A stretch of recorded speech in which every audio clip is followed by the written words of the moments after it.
Haleluya, luar biasa teman-teman. Kita bisa berjumpa lagi bersama saya di dalam program Renungan Singkat. Dan hari ini kita mau bersama-sama belajar kembali firman Tuhan yang saya dapat kemarin ketika saya membaca kebenaran firman Tuhan. Dan ada sebuah rema yang Tuhan berikan kepada saya dan saya rindu bagikan kepada teman-teman semua.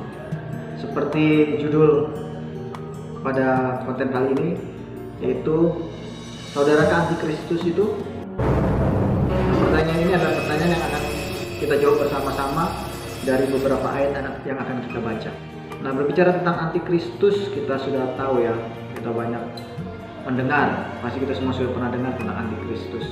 Nah, kita akan temukan kata-kata ini di dalam kitab suratan Yohanes, tepatnya di dalam 1 Yohanes pasal yang kedua. Di sana kita akan menemukan beberapa kata antikris. Nah, siapa sih antikristus ini? Antikristus ini adalah orang-orang yang khususnya di dalam surat 1 Yohanes pasal yang kedua, di sana dicatat bahwa orang-orang yang percaya kepada Tuhan tapi tidak sungguh-sungguh di dalam Tuhan. Mari kita buka Alkitab kita di dalam 1 Yohanes. 1 Yohanes pasalnya yang kedua. 1 Yohanes pasal yang kedua ayatnya yang ke-18 dan ayat yang ke-19. Saya bacakan buat kita semua. Anak-anakku, waktu ini adalah waktu yang terakhir, dan seperti yang telah kamu dengar, seorang antikristus akan datang. Sekarang telah bangkit banyak antikristus. Itulah tandanya bahwa waktu ini benar-benar adalah waktu yang terakhir. Memang mereka berasal dari antara kita, tetapi mereka tidak sungguh-sungguh termasuk pada kita. Sebab jika mereka sungguh-sungguh termasuk pada kita, niscaya mereka tetap bersama-sama dengan kita. Tetapi hal itu terjadi supaya menjadi nyata bahwa tidak semua mereka sungguh-sungguh termasuk pada kita. Nah, judul renungan kita saat ini adalah saudarakah antikristus itu? Nah, kita yang jawab sendiri. Dalam 1 Yohanes pasalnya yang kedua ayat yang ke-19 dikatakan, memang mereka berasal dari antara kita. Siapa itu? Antikris. Tetapi mereka tidak sungguh-sungguh termasuk pada kita. Ada beberapa kali kata sungguh-sungguh ini dicatat di dalam ayat ini untuk menerangkan bahwa kesungguh-sungguhan itu adalah sebuah tanda bahwa kita ini benar-benar pengikut Tuhan atau antikris. Nah, kalau kita mau belajar tentang kata sungguh-sungguh ini, kita akan temukan bahwa sungguh-sungguh ini memiliki makna yang dalam. Kalau di dalam kamus bahasa Indonesia, kata sungguh-sungguh ini diartikan tidak main-main, dengan segenap hati, dengan tekun, benar-benar dikerjakan, seperti itu. Nah, di dalam firman Tuhan, di dalam Alkitab, kalau kita belajar dari kitab Kejadian sampai kitab Wahyu, banyak kata sungguh-sungguh ini dicatat di dalam kebenaran firman Tuhan. Bisa kita lihat beberapa ayat, contohnya di dalam kitab Ulangan pasal yang ke-11. Ulangan pasal yang ke-11 ayatnya yang ke-13. Judul di atas dikatakan ketaatan mendatangkan berkat, ketidaktaatan mendatangkan kutuk. Ayat yang ke-13, jika kamu dengan sungguh-sungguh mendengar perintah yang kusampaikan kepadamu pada hari ini, sehingga kamu mengasihi Tuhan Allahmu dan beribadah kepadanya dengan segenap hatimu dan segenap jiwamu, maka hal-hal yang baik akan Tuhan berikan. Kepada siapa? Kepada mereka yang sungguh-sungguh kepada Tuhan. Di dalam kitab Yosua pasal yang pertama juga, Yosua pasal pertama ayat yang ke-7 dikatakan seperti ini. Hanya kuatkan dan teguhkan hatimu dengan sungguh-sungguh. Sebelum Yosua memimpin bangsa Israel, Tuhan mengingatkan bahwa Yosua harus sungguh-sungguh di dalam Tuhan. Bahkan kalau kita mau lihat di dalam kitab Matius pasal yang ke-22, ayatnya yang ke-37.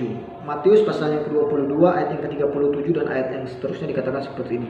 Jawab Yesus kepadanya, kasihilah Tuhan Allahmu dengan segenap hatimu dan dengan segenap jiwamu dan dengan segenap akal budimu. Itulah hukum yang terutama dan terutama. Tadi kita tahu bahwa definisi sungguh-sungguh itu memiliki arti segenap hati. Sesuatu yang kita lakukan dengan segenap hati. Dan firman Tuhan katakan bahwa hukum yang terutama adalah kita mengasihi Tuhan dengan segenap hati kita. Atau dengan kata lain, kita mengasihi Tuhan dengan sungguh-sungguh. Nah, orang percaya anak Tuhan akan terbagi menjadi dua, yaitu orang yang sungguh-sungguh dan orang yang tidak sungguh-sungguh. Karena firman Tuhan jelas dikatakan di dalam 1 Yohanes pasalnya yang ke-19, mereka itu bersama-sama dengan kita. Mereka itu memiliki iman yang sama dengan kita. Mereka percaya kepada Kristus sebagai Tuhan dan Juru Selamat, tapi mereka tidak sungguh-sungguh di dalam Tuhan. Siapa itu? Antikristus, antikristus. Nah, kita yang ada, mari kita mau sungguh-sungguh di dalam Tuhan. Sudah banyak contoh. Kalau kita mau lihat, saya mencoba mencari tentang contoh-contoh orang-orang yang tidak sungguh-sungguh di dalam Tuhan. Kita temukan banyak orang-orang yang akhirnya meninggalkan Tuhan. Pertamanya mereka di dalam Tuhan, mereka memuji Tuhan, mereka menyembah Tuhan, tapi karena mereka tidak sungguh-sungguh, mereka tidak tekun, akhirnya mereka tinggalkan Tuhan, dan akhirnya mereka mulai menjelek-jelekan iman Kristen, mereka menjelek-jelekan kepercayaan kita. Bahkan kalau kita mau lihat, kalau secara global, kalau kita cari di internet, kita temukan benua Eropa, bangsa-bangsa yang ada di Eropa, negara-negara yang ada di Eropa. Kita tahu Eropa ini terkenal dengan mayoritas orang Kristen, orang yang percaya kepada Tuhan. Bahkan Injil bisa menyebar sampai ke seluruh dunia, ke Asia, sampai ke daerah-daerah pelosok. Itu tidak lepas dari andil orang-orang yang ada di Eropa. Tapi kalau kita mau melihat saat ini, kita bisa temukan, saya mencatat di sini bahwa beberapa artikel yang mencatat bahwa ketidaksungguh-sungguhan mengikut Tuhan mengakibatkan sebuah dampak yang besar. Saya mencatat di sini, orang Eropa sedang hijrah menjadi non-Kristen. Yang dulunya Kristen, mereka bukannya bertumbuh, malah mereka meninggalkan iman Kristen. Gereja tanpa umat, gereja-gereja besar di Eropa sekarang tidak ada jemaatnya. Kemana mereka semua? Karena mereka tidak sungguh-sungguh, mereka tidak tekun, mereka tinggalkan Tuhan. Agama Kristen mati di Eropa, menuju kehancuran secara sempurna. Ada juga yang mencatat seperti ini. Mayoritas generasi milenial di 12 negara Eropa tidak mempunyai agama, tidak percaya kepada Tuhan Yesus sebagai Tuhan dan Juru Selamat. Mayoritas generasi muda yang ada di 12 negara besar di Eropa, mereka lebih memilih tidak beragama. Kenapa bisa terjadi? Mereka yang dulunya Kristen, percaya kepada Yesus, menyembah kepada Tuhan, akhirnya mereka tidak percaya lagi kepada Tuhan. Mereka lebih memilih tidak beragama. Kenapa? Karena mereka tidak sungguh-sungguh. Mari jemaat Tuhan, teman-teman semua yang mendengarkan renungan saat ini, mari kita mau lebih sungguh-sungguh lagi di dalam Tuhan. Kita mau lebih sungguh-sungguh mengasihi Tuhan. Firman Tuhan katakan, kasihilah Tuhan Allahmu dengan segenap hatimu, dengan segenap jiwamu, dengan segenap akal budimu, dengan segenap kekuatanmu. Sungguh-sungguhlah kita di dalam Tuhan, supaya kita tidak menjadi antikristus baru. Dan supaya kita tidak menjadi orang-orang yang dahulunya memuji Tuhan, dahulunya kita menyembah Tuhan, sebaliknya kita malah menjelek-jelekan Tuhan Yesus. Jangan sampai itu terjadi.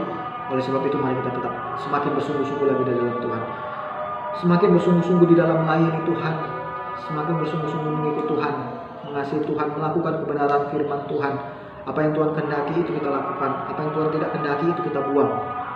Semakin hari semakin bertumbuh di dalam Tuhan, semakin hari semakin mengasihi Tuhan, dan percaya kita akan bersama-sama dengan Tuhan Yesus di dalam kerajaan yang kekal untuk selama-lamanya. Haleluya, amin. Tuhan memberkati.